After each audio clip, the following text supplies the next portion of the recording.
નમસ્કાર દર્શક મિત્રો, ન્યૂઝ સ્નેપમાં આપનું હાર્દિક સ્વાગત છે। હું છું મેઘા અગ્રાવત અને જોઈએ આજના સમાચાર વિગતવાર।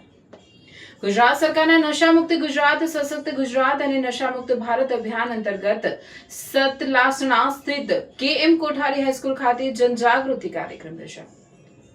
આચાર્ય ડીડી પટેલના માર્ગદર્શન હેઠળ નશામુક્તિ અંગે જાગૃતિ અને પ્રતિજ્ઞા કાર્યક્રમનું સફળ આયોજન કરાયું હતું। કાર્યક્રમ દરમિયાન વિદ્યાર્થીઓ અને શિક્ષકોએ દારૂ, ડ્રગ્સ, તમાકુ સહિતના તમામ પ્રકારના વ્યસનોથી દૂર રહેવાની પ્રતિજ્ઞા લીધી હતી।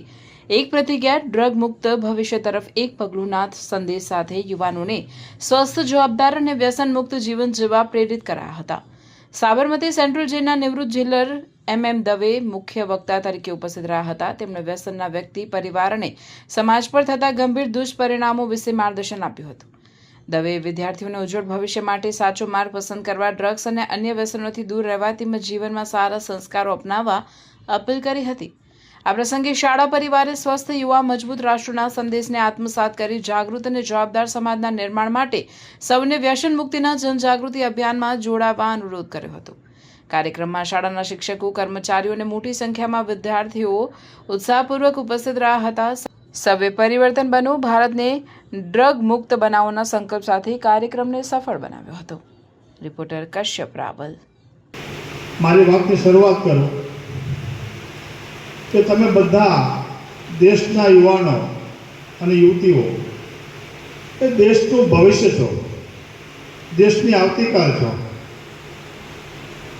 દુનિયાના દેશના દરેક ફિલ્ડમાં, દરેક ક્ષેત્રમાં, આજે ક્રિકેટ ક્ષેત્ર હોય, ફિલ્મ ક્ષેત્ર હોય, રાજનીતિનું ક્ષેત્ર હોય, વિજ્ઞાન અને ટેકનોલોજીનું ક્ષેત્ર હોય, ધાર્મિક ક્ષેત્ર, મહિલાનું ક્ષેત્ર, વડીલોનું ક્ષેત્ર, અનેક ફિલ્ડ ભેગા થઈ અને એક દેશની એક દુનિયા બને છે। દરેક ફિલ્ડમાં અમુક અમુક લોકોનું આધિપત્ય હોય, વર્ચસ્વ હોય, જેના થકી ફિલ્ડ ઓળખાતા હોય। આજે ક્રિકેટની વાત આપણે કરીએ તો આપણને સચિન ને કોહલી યાદ આવે, રાજનીતિની વાત કરીએ તો આપણને મોદી સાહેબ યાદ આવે। એવી રીતે દરેક ફિલ્ડમાં દરેક લોકો થકી દરેક ફિલ્ડ ચાલતા હોય।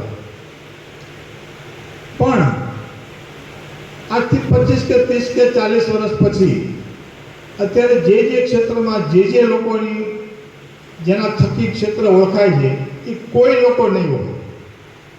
તેમ છતાં ક્ષેત્ર અને બધા ફિલ્ડ હશે। દાખલા તરીકે આ સ્કૂલમાં આટલા શિક્ષકો, આટલા વિદ્યાર્થી તમે બધા બેઠા છો, તો 25-30 વર્ષ પછી આમાંથી કોઈ નહીં હોય, છતાંય સંસ્થા હશે।